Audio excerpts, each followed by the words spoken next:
On May 1, 1931, President Hoover sat in the White House and pressed a ceremonial button. 200 miles away, the lights flicked on inside the tallest structure on Earth, the brand-new Empire State Building. The tower featured a state-of-the-art high-altitude docking station for transatlantic airships. In reality, that port was a completely fabricated illusion. Beneath that fake terminal, the largest office building on the planet had almost zero tenants. Welcome back to this day, that year. America's defining 20th century landmark was essentially a multi-million-dollar deception. By early 1931, the United States economy was in free fall.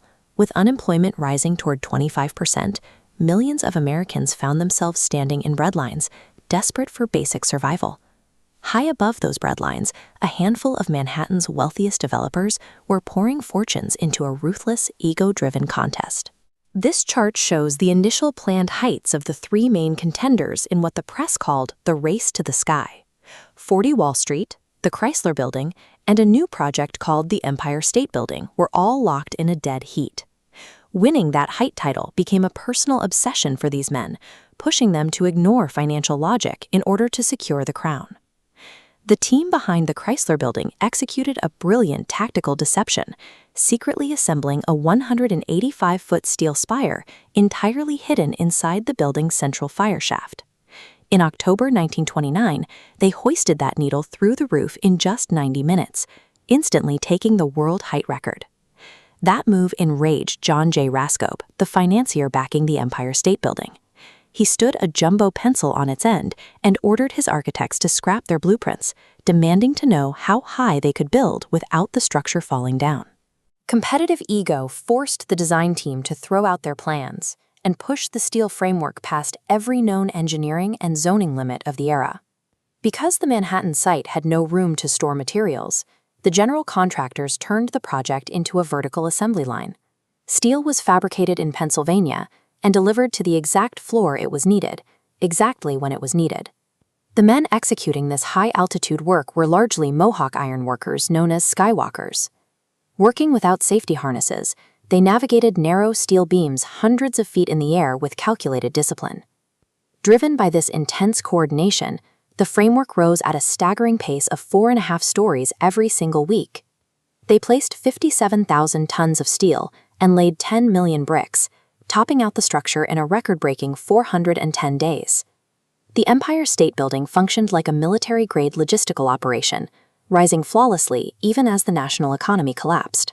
To definitively beat the Chrysler Building, Raskob needed an extra 200 feet of height.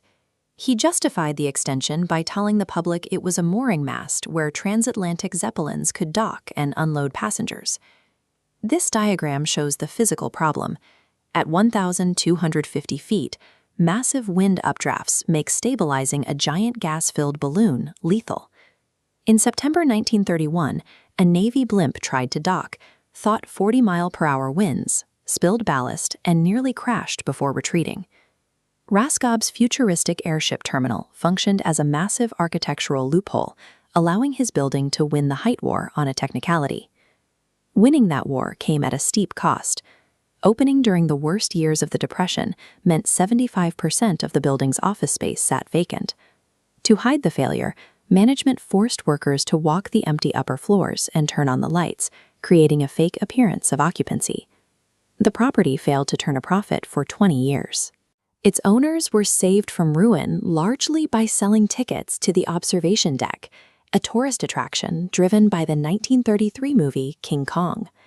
While the general public saw a monumental engineering triumph, the harsh reality for the building's investors was a multi-decade financial crisis.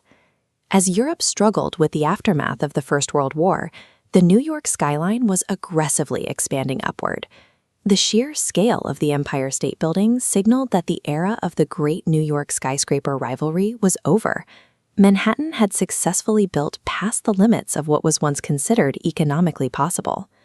If you want to understand the hidden mechanics behind global history, hit the subscribe button for more 5-minute geopolitical explainers. Despite the deceptive spire and years of empty floors, the project proved that a 102-story tower could be organized, built, and opened in just over a year, setting a logistical benchmark that remains untouched nearly a century later.